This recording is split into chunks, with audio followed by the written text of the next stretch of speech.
The heavy oak door of my own house slammed shut with a sound that felt less like a lock engaging and more like a bone breaking. I stood there, frozen on the front porch, the wind cutting through my thin sweater like it wasn't even there.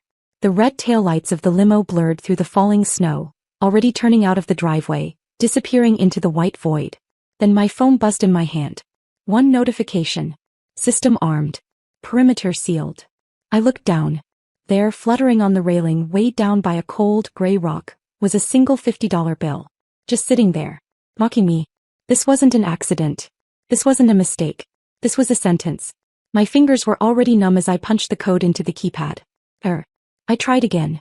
I was locked out of my own life. I'm reading every single comment today. Tell me, if your parents locked you out in a blizzard to go to Bali, would you call the police immediately, or would you wait for the perfect moment to make them pay? Let me know where you're watching from. My first instinct was to run. To chase the red taillights down the driveway, screaming, begging them to come back. I could feel the scream building in my throat, hot and desperate. But I swallowed it. I swallowed it until it burned like acid in my chest. If I ran, I would just be a hysterical teenager in the snow. If I ran, I would freeze before I hit the main road. And Justin, my father, didn't turn around for hysteria. He only respected leverage. I turned my back on the driveway and looked at the house. My house. It loomed over me, dark and silent, a multi-million-dollar fortress of brick and smart glass. I knew exactly what was happening inside. The eco mode he loved so much was already cycling down the furnace to 55 degrees to save pennies while he spent $20,000 on a tropical vacation. The motion sensors were arming. If I tried to smash a window, the silent alarm would trip. The police would be here in 6 minutes. And that was the one thing I couldn't allow. Not yet. I wiped the snow from my eyelashes and forced my brain to work. Survival first. Revenge later. I couldn't get back into the main house, and the garage code had likely been scrubbed too. But there was one place the smart system didn't reach. One place too dirty, too loud, and too industrial for Justin to bother wiring into his precious cloud server. The pool mechanical room. It was a concrete box tucked behind the hedges, ugly and forgotten. I trudged through the knee-deep snow, my sneakers already soaked through, my toes burning with that dangerous numbness. The wind whipped my hair across my face, stinging my eyes. When I reached the shed, I saw the padlock. A cheap, rusted thing. Justin had spent $50,000 on the perimeter cameras but bought a $5 lock for the pump room because nobody steals pool chemicals. I found a loose landscaping brick half buried in the frozen mulch. My hands were shaking so bad I almost dropped it, but I gripped it with both hands, visualizing the lock was my father's smug smile. I swung. Once. Twice. On the third hit, the hasp snapped. I yanked the heavy metal door open and slipped inside. The noise hit me first. A deafening rhythmic thrumming of the massive filtration pumps. It roared like a jet engine in a closet. Then came the smell, a sharp chemical tang of chlorine and ozone that made my eyes water. But underneath the noise and the stench there was something else. Heat. The massive pumps generated waste heat as they ran, keeping the small, uninsulated room at a steady 60 degrees to prevent the pipes from bursting. It wasn't comfortable. It wasn't home. But it was life. I dragged a pile of old, mildewed pool tarps into the corner furthest from the vibrating machinery. I made a nest, curling up into a ball to trap my body heat. My shivering was violent now, my teeth chattering so hard my jaw ached. I reached into my pocket and pulled out my iPad. The screen was cracked, a spider web of glass over the display. 5% battery. I didn't use that 5% to call for help. I didn't call my friends. I opened the camera app. I hit record. The red dot started blinking. I looked into the lens, my face pale, lips blue, hair wet with snow. Day 1, I whispered, my voice barely audible over the roar of the pumps. He locked the doors. He changed the codes. He left me. I saved the video. This wasn't a diary. This was evidence. I stared at the blinking red dot on the screen, listening to the relentless churn of the pumps. My own voice sounded small, fragile, almost swallowed by the industrial noise. But I forced myself to keep speaking. I had to explain why I was here. Why I hadn't just walked down the driveway and flagged down a police car. Flashback to 1 week ago. The kitchen island was polished marble, cold under my fingertips. Justin stood on the other side, holding a manila folder like it was a weapon. He was smiling, but it was that thin, tight smile that never reached his eyes. The smile he used when he was negotiating a deal he knew he'd already won. Madison, he said, his voice smooth, reasonable. We need to talk about your behavior lately. The attitude. The disrespect. I just asked if I could go to the movies with Sarah, I said, looking down at my hands. See? That tone, he sighed, shaking his head. He slid a piece of paper across the marble. It was a printout from the local police department's website. A report form for a missing juvenile. Runaway. You're a troubled teen now, Madison, he said, tapping the paper with a manicured fingernail. I've already spoken to Officer Miller down at the precinct. Told him I'm worried about you. Told him you've been acting out, threatening to leave. If you step 1 foot off this property while we're gone, I've already drafted the report. I looked up at him, my stomach twisting into a cold knot. But I haven't done anything. That doesn't matter, he said, leaning closer. You know the system doesn't believe troubled teens. They see a girl from a good family, a girl with everything provided for her, complaining about rules, and they roll their eyes. If I file this, you go into the system. State reform schools. Foster care with strangers who don't care about you. You'll disappear into state care, Madison. And trust me, you don't want to find out what happens to girls like you in there. He let the threat hang in the air, heavy and suffocating. So, he continued, straightening up and smoothing his tie. You're going to stay here. You're going to be good. You're going to prove that you can be independent and trustworthy. Because the alternative? The alternative is a lot worse than a month alone in a big house. Back in the pump room, I wiped a tear from my cheek before it could freeze. I looked into the camera lens, my eyes hard. He told me the police were his weapon, I whispered. He told me no one would believe me. He told me I was the problem. That's why I'm here. That's why I can't leave. Because I have to prove I'm good. I have to prove I didn't run away. I stopped the recording. My hands were shaking, but not just from the cold anymore. I felt a strange, dark clarity settling over me. He thought he had trapped me with fear. He thought he had silenced me with threats. But he had forgotten one thing. He had taught me to be compliant. He had taught me to be quiet. But he had never taught me to be stupid. I tucked the iPad deep into my layers of clothing to keep the battery warm. I wasn't just hiding in a pump room. I was waiting. And while I waited, I would remember every word, every threat, every moment of cold calculation. Because when the time came, I wouldn't just tell my story. I would show it. Day 3. The silence in the pump room was heavy, broken only by the mechanical heartbeat of the filtration system. I was hungry. Not the kind of hungry you feel when you skip lunch, but a deep, gnawing ache that made my hands tremble. I had found a rusty space heater in the back of the garden shed, buried under old flower pots. It was ancient, the cord frayed, but when I plugged it into the single outlet near the door, the coils glowed a dull, miraculous orange. I huddled in front of it, letting the warmth soak into my frozen skin. For the first time in days, I felt my muscles unclench. I closed my eyes, imagining I was somewhere else. Anywhere else.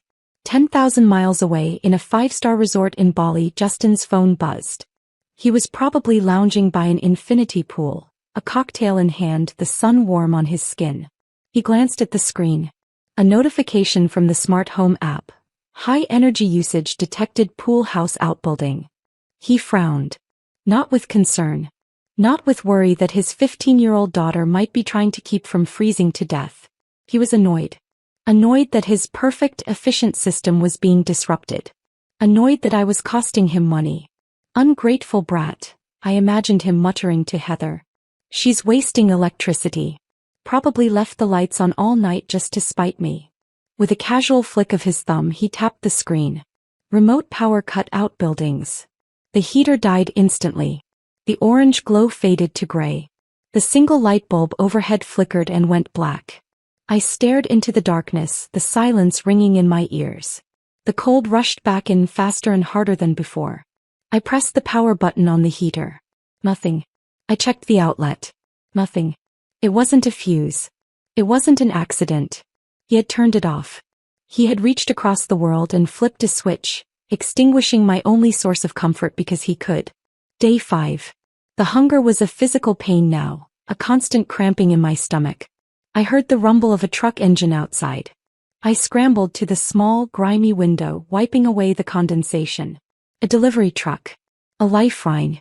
I banged on the glass, my fists thudding against the pane. Help. Hey. Over here. The driver hopped out wearing noise-canceling headphones, bobbing his head to music I couldn't hear.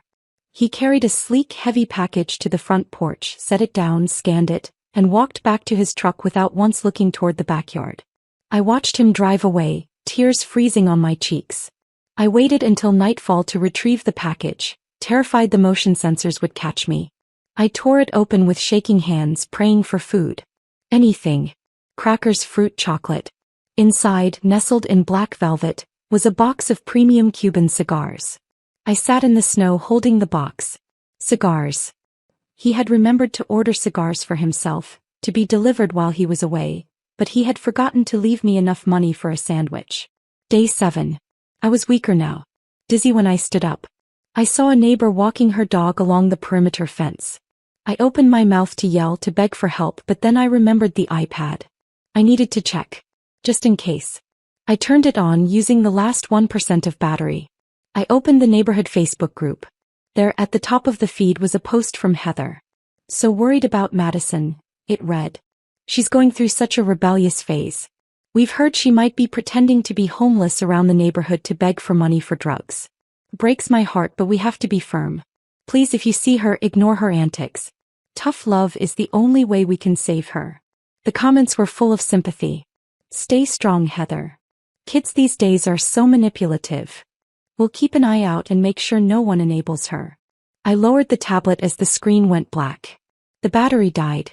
He hadn't just locked the doors. He hadn't just cut the power. He had built a wall of lies around me so high that even if I screamed, no one would listen. I wasn't just freezing. I was invisible. I curled back up on the tarps, the darkness of the pump room absolute. He thought he was a god controlling his world from a beach chair. He thought he had won. But he didn't know that by taking away my light, my warmth, and my voice, he had given me the one thing I needed most. He had given me a weapon. Day 9. The cold had stopped hurting. That was the scariest part, though I didn't know it then. I felt warm, strangely heavy, like I was sinking into a bath of hot water. I was drifting, floating somewhere between the roar of the pumps and a dream where my mother was actually coming back for me. Then the world exploded. A beam of light sliced through the darkness, blindingly bright. There was a crash as the door was kicked in, the metal groaning against the frame. I tried to curl tighter into my ball, but strong hands were on me. Rough wool. The smell of Old Spice and tobacco. I got you, kid. I got you. The voice was gruff, familiar. Mr. Frank. The neighborhood security captain. The man my father called a busybody relic. I felt myself being lifted effortlessly like I weighed nothing. The cold air rushed in as we left the pump room, but I didn't feel it. I blacked out. I woke up on a couch that smelled like cedar. There was a heavy quilt over me and a fire was crackling in a stone hearth. My hands and feet stung with a prickling, burning pain, the blood coming back. Drink this. Slow. Mr. Frank was sitting on the coffee table holding a mug of broth. He looked terrifyingly angry, his jaw set like granite, but his hands were gentle. Did you call the police? I rasped. My throat felt like it was full of glass. No, he said, his voice low. Not yet. I know your father, Madison. I know about the runaway threat. If I call the cops now, he spins a story about how you broke out and ran off. He controls the narrative. We need to control the evidence first. Frank showed me the proof. He had installed the system himself and secretly created a mirror backup, knowing my father's obsession with control. On the screen was security footage from our kitchen. My father calmly ordering the heat shut off and the garage code scrambled to teach me a lesson. Server logs confirmed it. His admin account, his IP address in Bali, a remote shutdown command with a precise timestamp. He didn't neglect you, Frank said. He tried to hurt you and he left fingerprints. But there was more. My mother had anticipated this. The house wasn't truly his. Buried in the deed was a clause stating ownership depended on the home remaining safe for her heir, me. The moment he cut power and endangered my life, ownership automatically reverted to the trust. Legally, my father stopped being the homeowner that night. When he returned days later, confident and smug, his access was denied. The lights came on, the lawyer stepped forward, and the sheriff followed. He was arrested for trespass and child endangerment, on what he thought was his own property. After they took him away, Frank handed me the real key. Inside, I deleted my father's admin profile for good. His system, his house, his control, gone. He thought technology made him untouchable. Instead, it testified against him. The house didn't protect him. Protected me.